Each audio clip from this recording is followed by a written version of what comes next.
अकोला महानगरपालिका निवडणुकीच्या प्रचारात प्रभाग क्रमांक 3 चर्चेत आला आहे।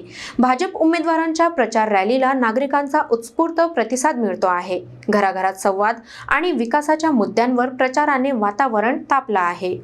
अकोला महानगरपालिका निवडणुकीच्या रणधुमाळीत प्रभाग क्रमांक 3 मध्ये भाजपने प्रचाराचा वेग वाढवत ताकद दाखवली आहे।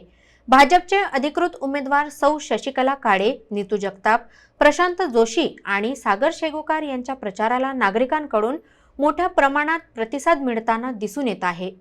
घराघरात जाऊन थेट संवाद साधणे, गल्लोगल्ली बैठका घेणे आणि मतदारांच्या समस्या ऐकून घेणे या पद्धतीने प्रचाराला धार देण्यात येत आहे। रस्त्यांची दुरावस्था, पाणी पुरवठा, स्वच्छता, आरोग्य सुविधा आणि मूलभूत नागरी प्रश्न हे प्रचाराचे केंद्रबिंदू ठरत आहेत।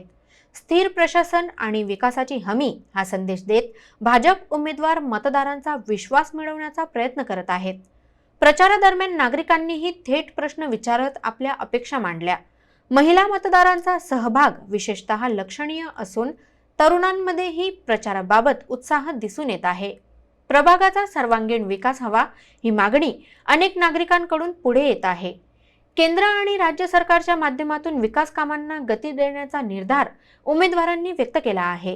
प्रभाग क्रमांक 3 मध्ये मिळणारा हा जनसमर्थनाचा कौल पाहता येथील निवडणूक लढत अधिकच रंगतदार होत असल्याचे स्पष्ट दिसत आहे। अकोला महानगरपालिका प्रभाग क्रमांक 3 भारतीय जनता पार्टी व राष्ट्रवादी काँग्रेस पार्टीचे अधिकृत उमेदवार प्रभाग क्रमांक 3 क चे सौ शशिकलाताई काळे, प्रभाग क्रमांक 3 ब चे उमेदवार नीतूताई जगताप, प्रभाग क्रमांक 3 क चे उमेदवार श्री प्रशांत जोशी व प्रभाग क्रमांक 3 ड चे उमेदवार मी स्वतः सागर शेगोकार, मी याद्वारे आपणा सगळ्यांना आवाहन करतो की येणाऱ्या 15 तारखेला होणाऱ्या मतदानाच्या दिवशी भारतीय जनता पार्टीला जास्तीत जास्त मतांनी आपण सर्वांनी आशीर्वाद द्यावे व अकोला महानगरपालिकेत पुनश्च एकदा भारतीय जनता पार्टीची सत्ता आणून आम्हाला आपल्या सेवेची संधी द्यावी ही नम्र विनंती।